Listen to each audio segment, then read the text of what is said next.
Good afternoon, Mr. Finknottle. Mr. Wooster is not at home, sir, but perhaps I can get you some refreshments. No. I don't want to see Bertie anyway. Jeeves. Yes, sir? It's about this wedding of mine, Jeeves. I've got the most frightful problem. I can't sleep at night thinking about it. Most distressing, sir. I'm frightened of Sir Watkyn and Bassetts, Jeeves. Your prospective father-in-law, sir?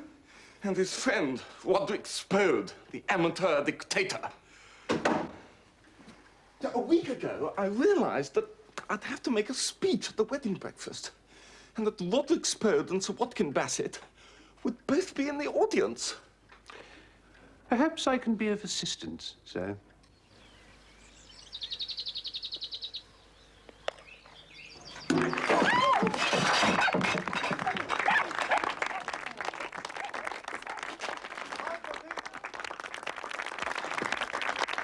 He was lucky to get away with that shot, you know, because a shot like that, you've got to get your wrists moving. Well, certainly. Yes. In fact, I'll show you in the notes later on, if you like. Your innings wasn't all that wonderful, Bertie.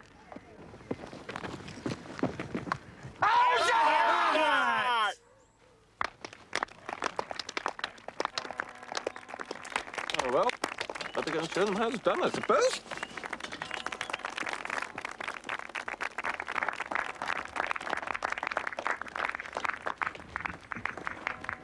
That wasn't out. Oh, yes, it was, Stiffy. Caught at the wicket.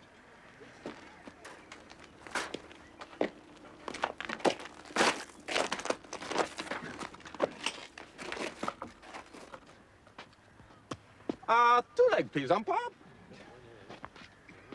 Well, I must say, Gussie's changed. Oh, yes. When did you last see him? Well, apart from yesterday, I gave him dinner at the Drones a couple of weeks ago. Didn't you notice a change in him then? No, I don't think so. But you know how it is when you're being a host, keeping your eye on the waiters, trying to head off Catsmeat Potter Purbright from doing his imitation of Beatrice Lilly. He's changed, Bertie. Oh, yes, yes. He used to do Cicely Courtnage. I mean Augustus. All right.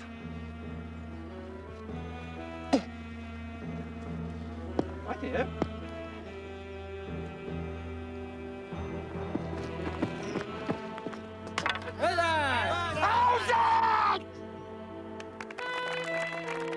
Saying I'm out. At birth, every citizen, as of right, will be issued with a British bicycle and an honest British-made umbrella, thus assured of a mobile workforce adequately protected against the elements. This great country can go forward once more to glory. Hooray! I say, that's a jolly good idea. Citizens of Totley on the Wold, I say to you that nothing stands between us and our victory except defeat. Tomorrow is a new day. The future lies ahead. Sure, I'd never thought of that. Hail, Spode!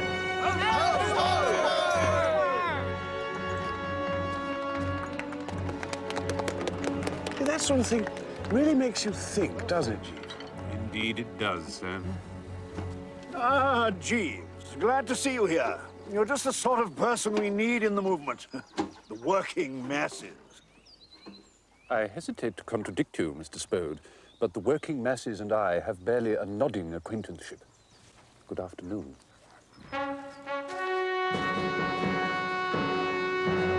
Look, Harold, there's Uncle Watty over there. Now's the time for you to talk to him. What about? About us getting married, of course. Well, yes, but here... Yes, he was clapping every time you hit the ball. Was he? Harold wants to talk to you, Uncle Watkin. What? Oh, what is it, Mr. Pinker? Well, sir, it's about Stephanie. About Stephanie? Yes, sir. I mean, as you're her guardian, I thought... Well, the fact is, Sir Watkyn, we want to get married. Married? You and Stephanie? Oh, no. Quite out of the question. You're the curate, aren't you? Yes, sir. I can't afford a wife, man. Well, sir, Stephanie seems willing to give it a try. That's what guardians are for, young man. To protect their wards from trial and error. Oh, well played. Well played. You were absolutely hopeless. They didn't give me a chance to speak. That was a no ball. I am talking to you, Constable Oates. Was you addressing me, miss? Yes, I was, Constable Oates. That ball you got Mr. Pinker out with was a no ball. Oh, miss, why was that? Because it was. Let me say this to you, miss. I got my eye on certain people. Certain people with dogs.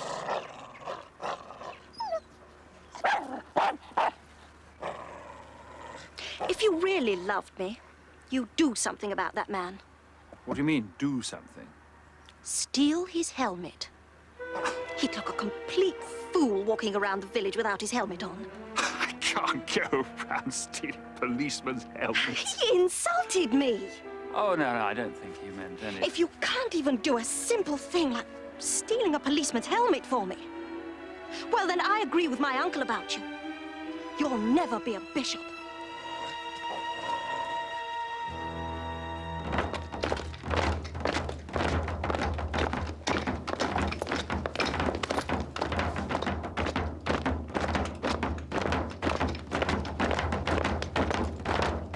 That was never out.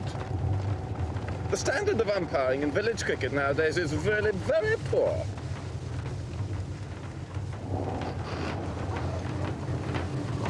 Stop the car, Bertie. Oi! Look here, Spode, will you keep this rabble of yours out of the way of the traffic? How dare you? This highly trained force is far more right to the road than you. Don't talk rot, Spode. I am not in the habit of talking rot. Well, I must say, you're doing dashed well for a beginner. Drive on, Bertie. Clear the road!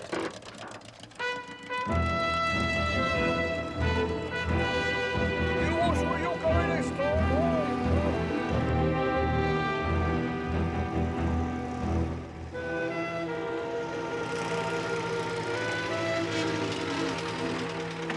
Gussie, I don't know how to put this, but you've changed.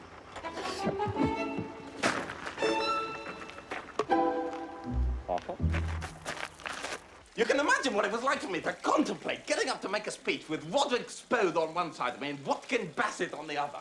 Well, Roderick Spode has loved Madeline since she was, well, so high. Oh, yes? Yeah, but he doesn't want to marry her, you see. He looks upon himself as a man of destiny and feels that marriage would interfere with his mission. What do you mean, his mission? Well, that fascist crew we saw just now. The Black Shorts. He's the founder. Anyway, yesterday, I placed my problem before Jeeves. That man is a marvel, Bertie. Oh? What did you advise, Jeeves? I approached the matter from a psychological angle, sir. It occurred to me that we do not fear those whom we despise. The tactic, therefore, is to cultivate a lofty contempt for those who are about to listen to one. Yes, but how? Quite simply, sir, one fills one's mind with scornful thoughts of them. One must never cease to remind oneself that we once saw Robinson arraigned before magistrates for travelling first class on a second-class ticket, and so on, sir. Robinson will have lost his sting. You dominate him. Sounds all very well in theory, Jeeves, but does it work in practice, one asks oneself? Like a dream! You saw me just now with Spode. The moment Jeeves spoke those words, I settled down to think of all the things about Roderick Spode and Sir Watkyn Bassetts which exposed them to the just contempt of their fellow men. Like the fact that Spode's moustache looks as if someone's just squashed a fly on his upper lip. No, in fact, Jeeves, I went one better. Indeed, sir? Yeah. Just so I wouldn't forget anything, I wrote it all down in a notebook. You wrote it down, sir? Yeah, in a little notebook. Where do you keep it? In my back pocket. Here it is. Funny. Must have dropped it somewhere. Dropped it? Yes, but it's all right. I can remember every word. Oh, good stuff, is it? Oh, the best. Good, good. No chance of Spode or Bassett being bored when they read it. No,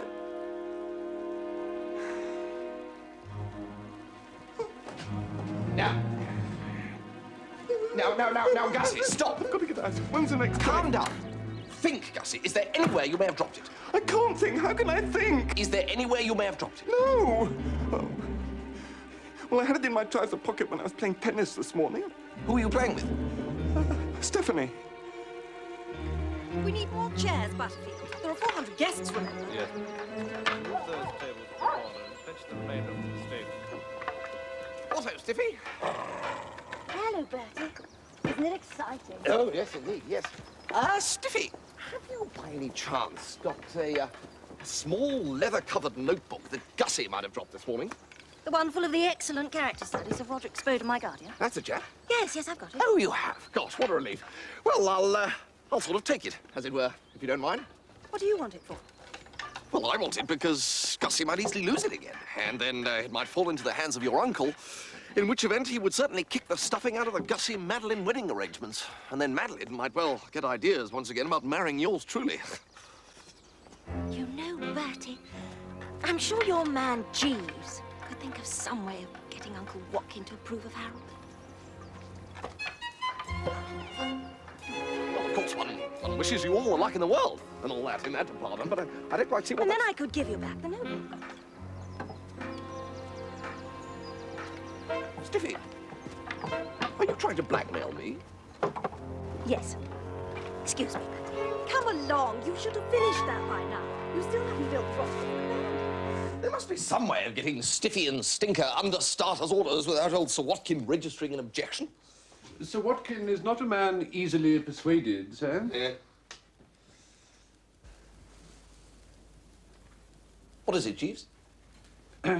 There are some curious objects in the wardrobe, sir. Curious objects? They're handkerchiefs, Jeeves, handkerchiefs. I think not, sir. They appear to have writing on them. Oh, come now, Jeeves. I bought a couple of dozen of them the other day and they offered to put my initials on. See, BWW. I see, sir. With what purpose in mind, sir? Well, I just think they look dashed smart. Do you, sir? Yes, Jeeves, I do. Anyway, to return to the problem at hand, I told Gussie that Stiffy wouldn't give his notebook back, and he got a sort of a wild look in his eye. I'm only worried that he might do something rash and upset the apple cart. Yes? Oh, Gussie. I've brought you a newt. Newt? I thought you might like one. You'd better come in. They make wonderful pets. Really? Bertie says you won't give him my notebook. He knows what he's got to do. I need it, Stephanie. If Sir Watkyn gets home... What jolly hard luck. I better know where it is. Thank you for the newt, Gussie. I've got to have it, Stephanie. Well, you can't. Gussie, stop it! I'm sorry, Stephanie. It means a lot to me. I must have it, Stephanie. Gussie! Madeline! Madeline! I just came to give Stephanie a newt.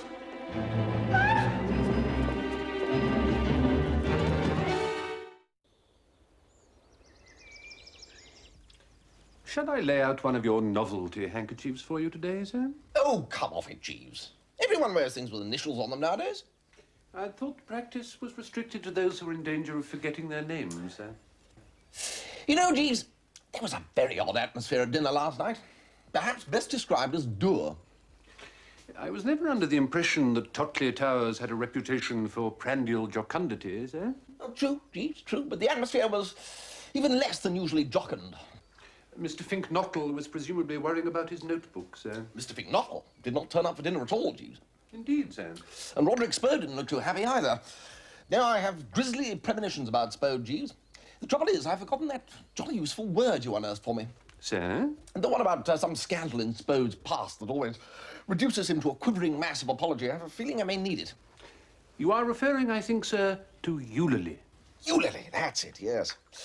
I wish you could tell me what the word meant, Jeeves. I mean, I've no complaints. It's undoubtedly been successful in the past, but it's rather like holding up a bank and not knowing whether your gun is loaded or not. I fear I am not at liberty to elucidate, sir.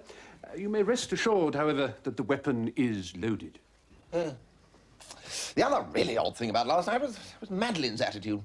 Her eyes were distinctly swivelling in my direction, and she says she wants to meet me in the library this morning. Oh, Bertie, I wish I was dead. It's all over. What is? Me and Madeline, we're finished. What?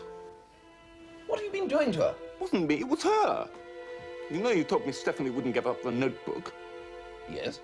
Well, I took her a newt. You took her a newt? I thought it might soften her up. You thought a newt might soften her up? Yes.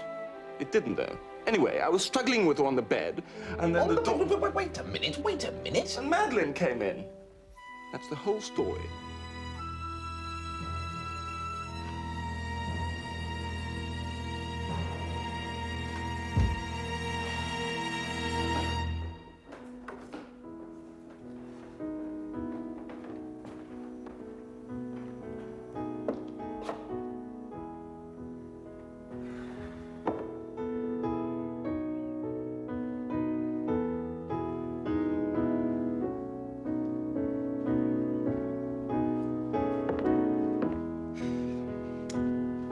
What ho, Madeline? Jolly nice day and all that, what? Oh, Bertie. Bertie, I want to tell you that my engagement to Augustus is at an end. Oh, right. Yes, well, he told me. And I am now free to make you happy. I will be your wife, Bertie. Ah, good heavens. Well, deeply sensible of the honour and all that, but don't you think you're being a bit rough on poor old Gussie there? What, after what happened between him and Stephanie? Ah, well, I was going to talk to you about that. You know, I often think it's as well on these occasions to have a few words with a seasoned man of the world and get the real lowdown. I mean, you wouldn't like to have to start wringing your hands later and saying, gosh, if only I'd known. No, I think you're wronging Gussie. Let me explain. There can be no explanation, Bertie. I've blotted Augustus from my life. Gussie? No. You see, that's just where you're making your bloomer. I've finished with Augustus. From today, he will be merely a memory. A memory that will grow fainter through the years. With you beside me, I shall be able to exorcise Augustus's spell. Now, I'd better go and tell Daddy to announce our engagement at the ball tonight. No. Don't do that. But I must. Otherwise, he's going to announce my engagement to Augustus. No, well, let's leave it till later. Jeeves? Oh, goodness, you're here. Madeline is going to tell her father that we're engaged. It was perhaps only to be expected, sir. What am I going to do, Jeeves? It occurs to me to wonder, sir, that if Miss Bassett were to see for herself the contents of Mr. Finknottle's notebook, it might lend credence to his story of how he came to be grappling with Miss Bing in her bedroom. Well, I didn't mind, Jeeves, but the blasted stiffy won't hand it over. I say, Jeeves, I've just had a thought. Do you know Stiffy's room? Yes, sir.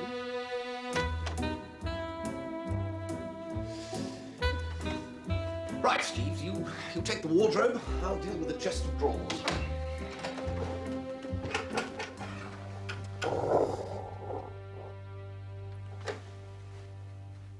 Jeeves? Sir? Did you speak, Jeeves? No, sir.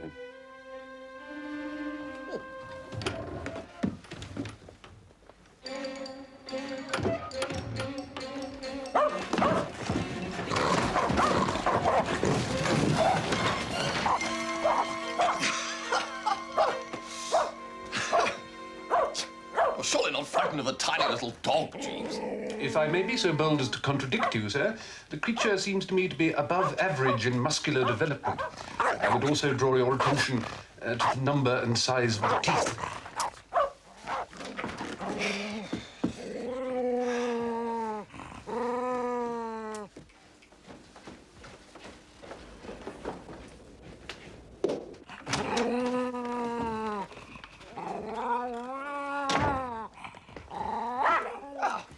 What ho, Stiffy?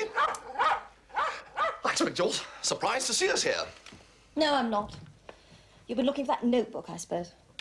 Why, yes, we have. Though we hadn't really got started. We were somewhat impeded by the bow wow. He took our entrance in the wrong spirit, didn't he, Jeeves? Indeed, he did, sir. A fine watchdog, miss. Yes. Stiffy, would it be too much to ask you to attach a stout lead to the little fellow's collar, thus making the world safe for democracy? Yes, it would. Wouldn't you want to save the lives of two fellow creatures? No, I wouldn't. Not if they're men. I loathe all men.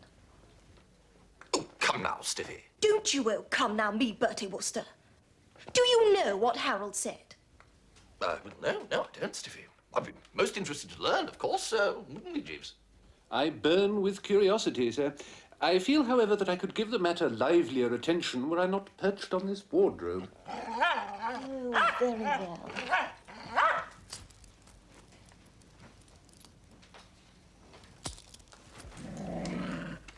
I got to the rectory, and I went in, and after we'd talked of this and that for a while, I said, when are you going to pinch Eustace Oates' helmet for me, darling? Eustace? You mean the policeman? Yes. Well, you can't ask respectable curios of the Church of England to go around stealing policemen's helmets. There you are, you see, you're all as bad. That's exactly what he said. So I said, oh, drawing myself up. In that case, our engagement is at an end. And he dropped a whole box of coloured slides from the Holy Land, and I came away. You can't mean this, Stiffy. I can. And I consider I've had a very lucky escape. If he's going to refuse me every little thing I ask, then I'm glad I found out in time.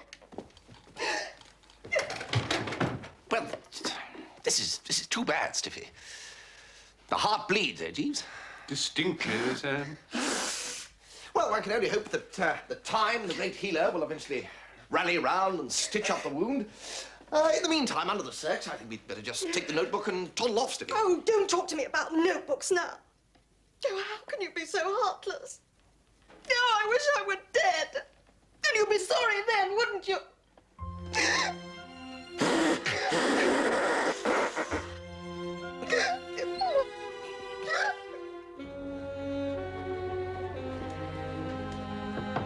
Come in. Madeline, my dear, what can I do for you? Daddy, there's something I have to tell you. Bertie Wooster? No! Oh, dear God, Madeline, not that. Look at them, Jeeves. I mean, only last evening, Miss Madeline Bassett lost the love of her life. Only an hour ago. Miss Stephanie Bing, too, was allegedly heartbroken. And now look at them. I mean, are these the actions of rational human beings, Jeeves? It's difficult to say, sir. I mean, is it for this that we dragged ourselves from the primeval ooze? To stir up the emotions of simple, honest citizens to the point of frenzy, and then go around playing tennis and giggling? It's an interesting question, sir. I say, Stiffy. Oh, hello, Bertie. Well, I must say, you appear to have recovered your spirits in a rather remarkable manner. One tries to keep cheerful, you know. Oh, does one? Does one, indeed? Well, in that case, Stiffy, I'll trouble you cheerfully to disgorge Gussie's notebook without any more back-chat. Oh, hard, jolly hard. Oh, hard, jolly hard are you, young Stiffy, with knobs on. And hard, jolly hard to you with double knobs on. If I might be permitted to suggest a course of action, sir? What do you mean, you found a formula, Jeeves? The idea I have, sir, is to take advantage of Sir Watkyn Bassett's attitude to you. Sir Watkyn does not like you, sir. Well, I don't like him. No, sir, but he would consequently sustain a severe shock were you to inform him that you and Miss Bing were betrothed and anxious to be united in matrimonial bliss. He'd hit the ceiling. Exactly, miss. A very colourful piece of imagery. If you were then to assure your uncle that there was no truth in Mr. Wooster's statement, adding that you were in actual fact betrothed to Mr. Pinker, I think that the overwhelming relief he would feel at the news would lead him to look with a kindly eye on your betrothal to that gentleman. Why, Jeeves, that's marvellous. It couldn't fail. If I said the chap I really wanted to marry was the boy who cleans the boots, he'd fold me in his arms and promise to come and dance at my wedding after being threatened with Bertie. Jeeves, you really are the specific dream rabbit. Oh, really? Well, I'll take the notebook now, Stiffy. After you've seen Uncle Watkyn. I have no intention whatever of seeing Uncle Watkyn. Don't you like the scheme? Like the scheme? No, I don't. No. I consider the idea that Jeeves has advanced to mark the absolute zero in human goofiness. The book, Stiffy, if you please. I was rather asking myself if you might not take this attitude. Well, now you know the answer. I have. The book, if you please.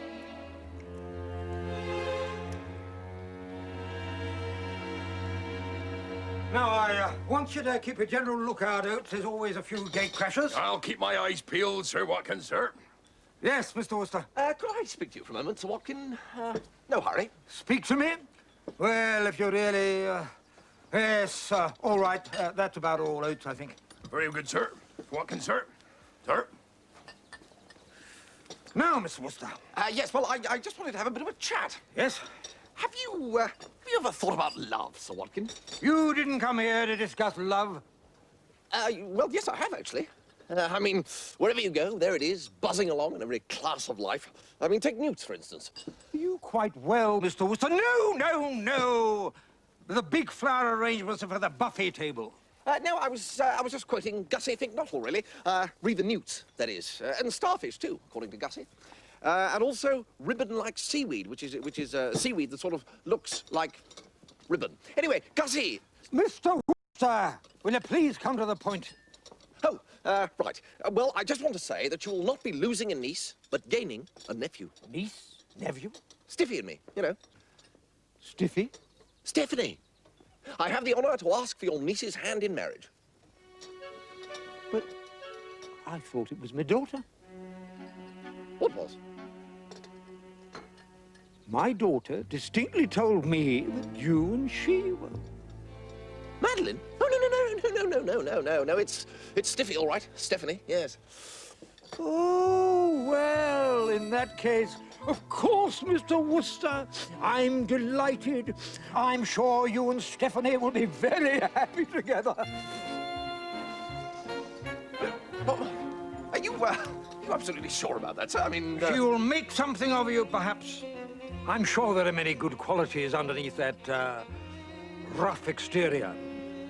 Well, no, actually. Now, if you will excuse me, Mr. Wooster, there are still many things yet to be done.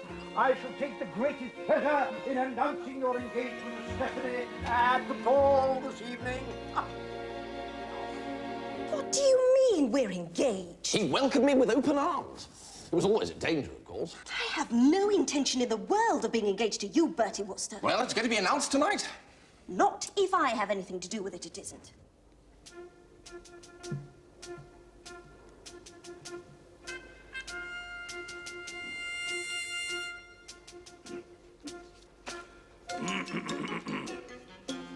Parsnips, bicycles, not for the true English, not for the true-born Englishman.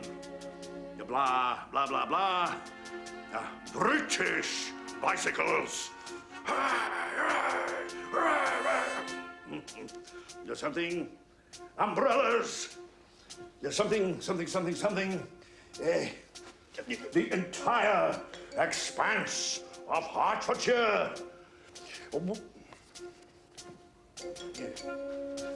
Bristol sprouts. Something. Oh, Mr. Spode, I was looking for you.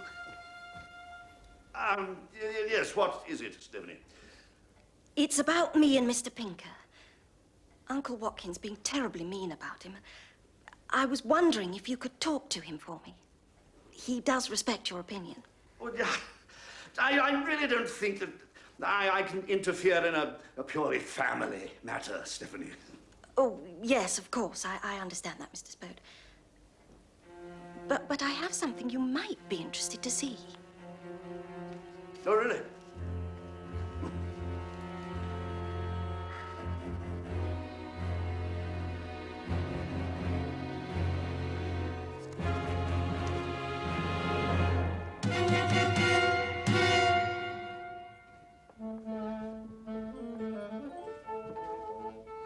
What's he coming at? Oh, so over alley, same as last year?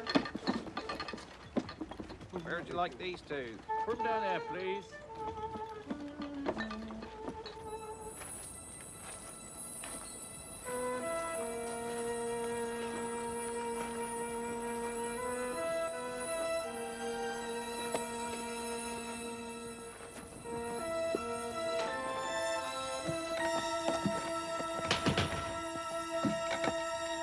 What is it? Stiffy, it's me. Harold, can I come in? No, you can't. But I brought you something. Harold, you woolly bar lamb. You haven't got it after all. Yes. Harold, my dream of joy. You're the most wonderful man in the whole wonderful world.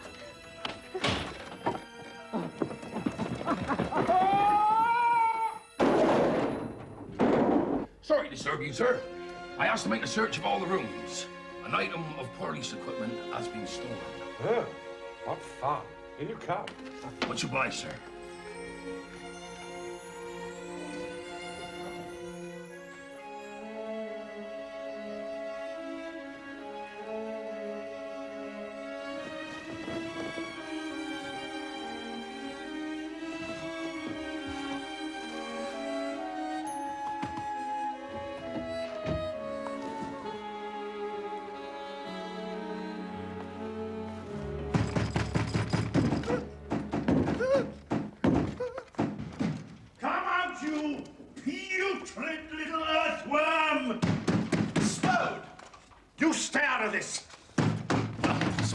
You seem to forget who you're speaking to. Remember, I know all about you, Lily.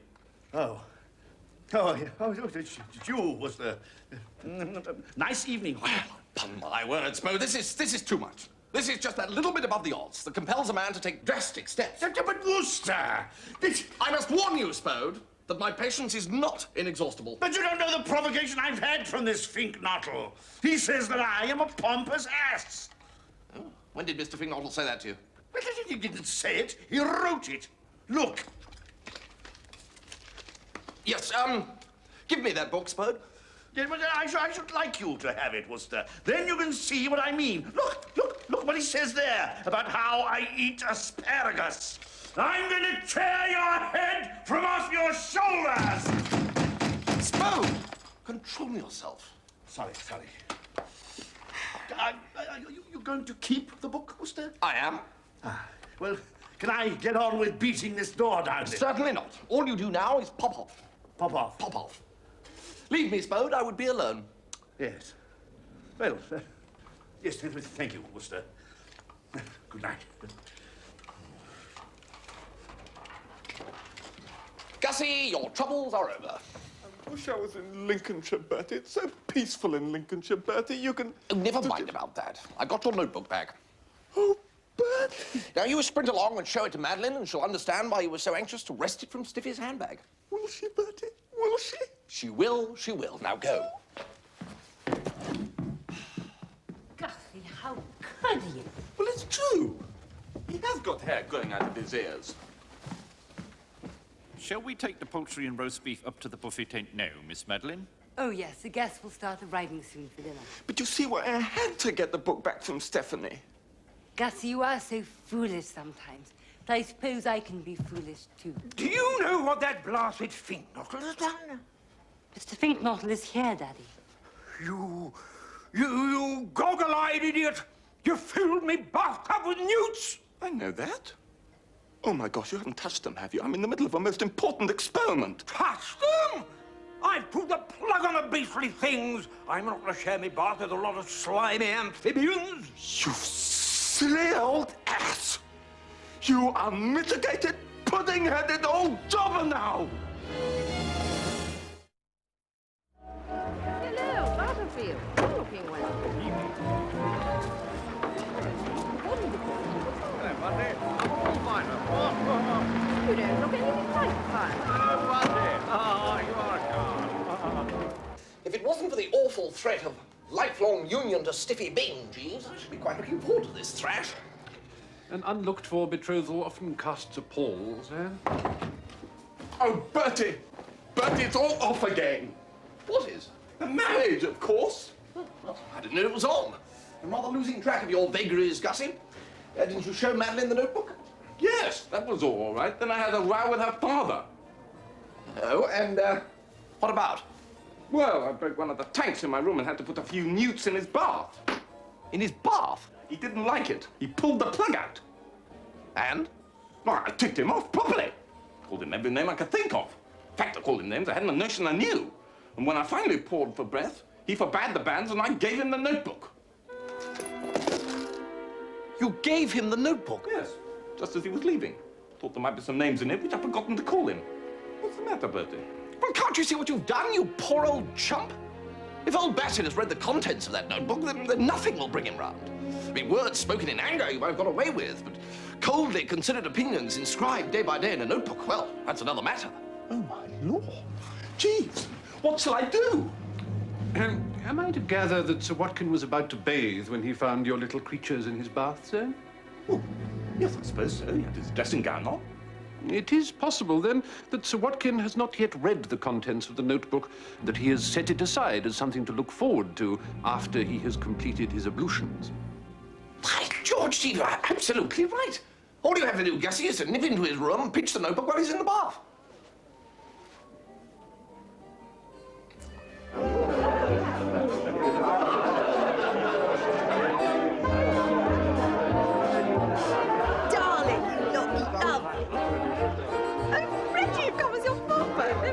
Have you seen Daddy, Stephanie? I don't think he's come down yet.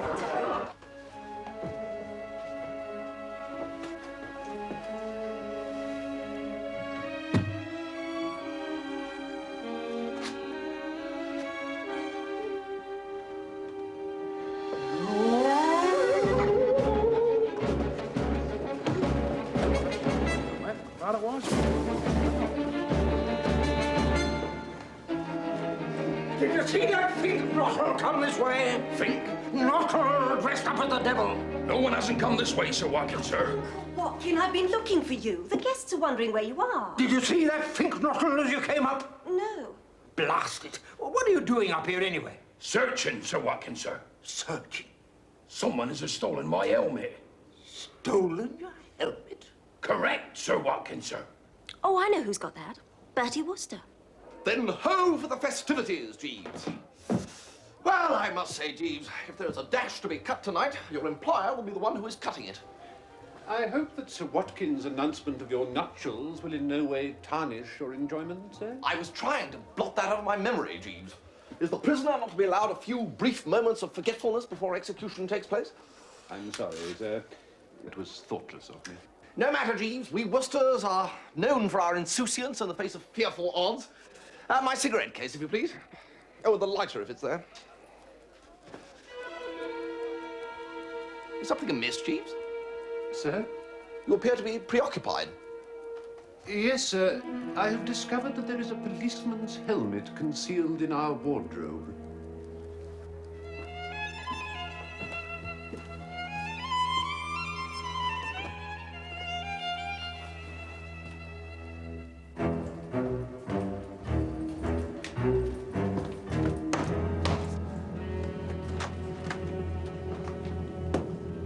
Can I be of assistance? We have come for to search your room, my man.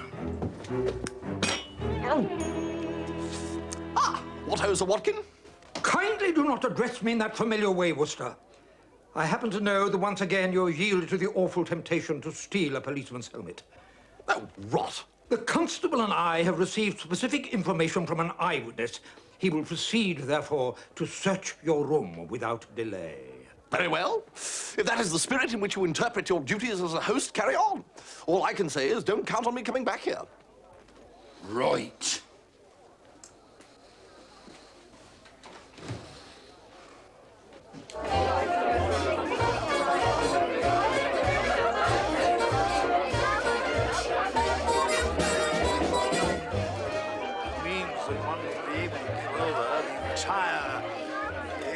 Gloucestershire to the production of turnips. You want to hear Mr. Spode talking about Brussels sprouts? It's changed my life, I can tell you.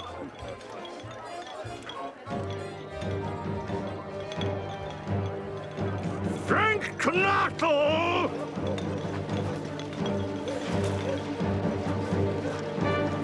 I'm going to ram that notebook of yours down your throat!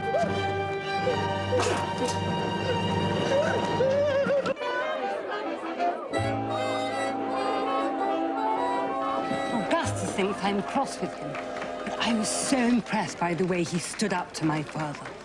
Augustus is such a strong man, strong and silent quirks.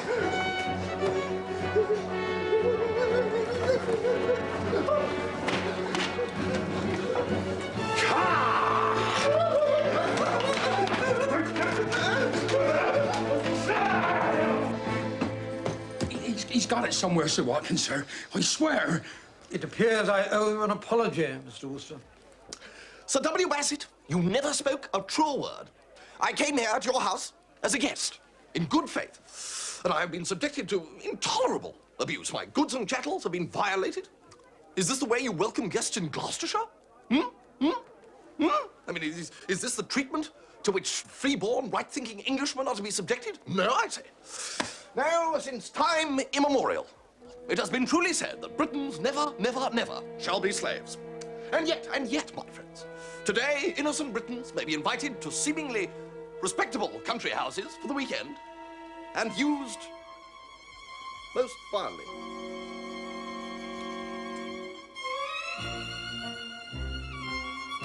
On the other hand, one mustn't take too harsh a view. There's a lot to be said on both sides, I'm sure. I arrest you, Bertie Wooster, on a charge of theft of police equipment, namely helmets, police constable, size 7 3/4, 1/2. I knew it! I knew it! Didn't I say? To think I was about to announce his engagement on a ward. You blackguard! Steady.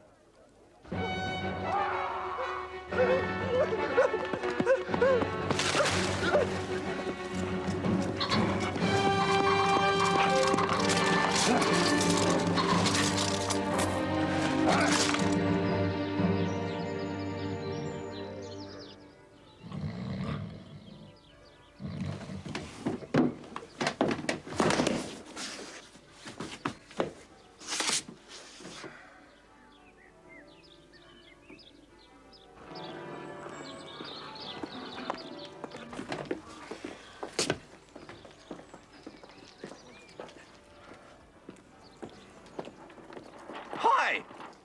Oh, Bertie! You're still there, are you? Yes, I bally well am still here, thanks to you young stiffy. Oh, don't be such a cross patch. It all worked out perfectly. As you turned to crime again, Uncle Watkyn decided that even Harold was a better bet for his favourite niece. We're reading the banns this morning. Thanks, old man. Well, that's all very well, but...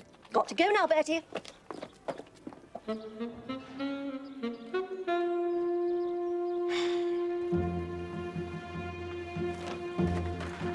I'll Spode!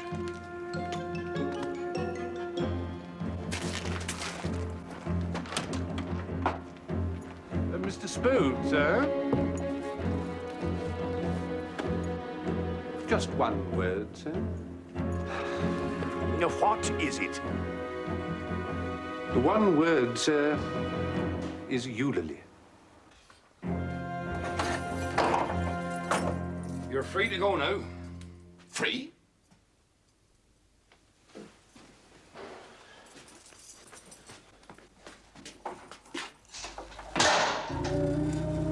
By the way, Bobby, did you pay my bail? No, Jeeves said all the charges have been dropped.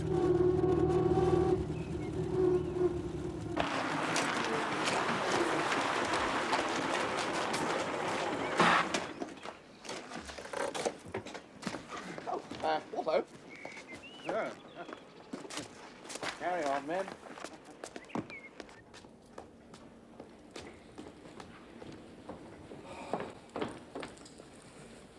What are you doing here, Wooster? I distinctly told Oates to... Ah, Roderick, on your way to Minchinhampton? No. The fact is, I hear there's been some trouble about the helmet I stole from Constable Oates. You, Roderick? Silly thing to do. I see that now. It was an uncontrollable impulse. I yielded. You yielded, Roderick? I did it once at Oxford, too. Good God above. I know. I was going to keep quiet about it, but Wooster's man tells me that you've got the idea that Wooster did it, so of course I had to come and tell you. I'll go back to London, I think. Perhaps it would be best in the circumstances. Well, it appears I Oh, you an apology, Mr. Wooster. Say no more about it, Bassett. My innocence is established, that's all that matters. I take it that I'm now free to leave?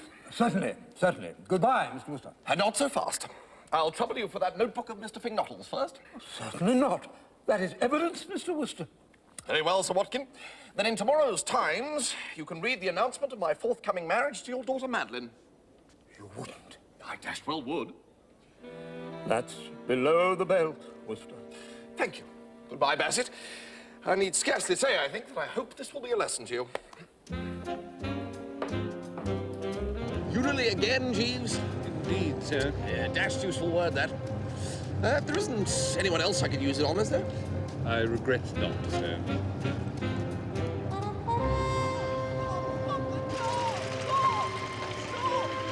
Bertie, please!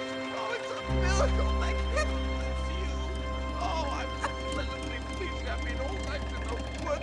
Gussie, we are going to burn this dratted notebook of yours. Took me ages to think of all those things. Yes, we will now forget them again. All right. And I beseech you, Gussie, never, ever, ever to write derogatory things about your elders and betters again. No, Bertie. Now, give the notebook a poke, Barmy. I don't know what I'm going to do, Bertie. I can't go back to Tockley. Oh, never mind, Gussie. Madeline adores you. Love will find a way. No, it's my newts I'm worried about. I mean, will she send them on to me?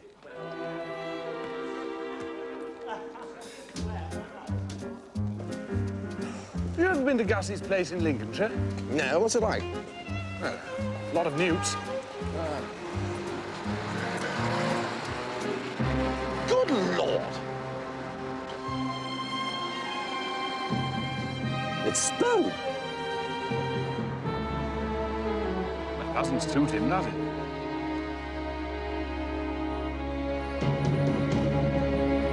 Well, sir, seeing that you have discovered part of the matter for yourself, I feel at liberty to disclose the rest of Mr. Spode's secret. Mr. Spode designs ladies' underclothing, sir. He has a considerable talent in that direction and has indulged it secretly for some years. He is the proprietor and founder of that emporium Eulalie Sirs that you chanced across. Good Lord. Well, no wonder he didn't want it to come out. No, sir. It would undoubtedly jeopardize his authority amongst his followers. Yes, you can't be a successful dictator and design women's underclothing. No, sir. One or the other, not both. Precisely, sir. You know, Jeeves, in spite of Roderick Spode's somewhat idiosyncratic ways, he's undoubtedly a severe menace to man and beast. I'm sure that is so, sir. And you saved me from him, Jeeves. Instead of being beaten to a jelly by this maniac, I sit before you now the same perfectly formed fellow I was before. Jeeves, you may get rid of those handkerchiefs. I owe it to you. Thank you, sir. I destroyed them last night. Did you, by Jove? Well, very good then, Jeeves. Chin-chin. Your very good health, sir.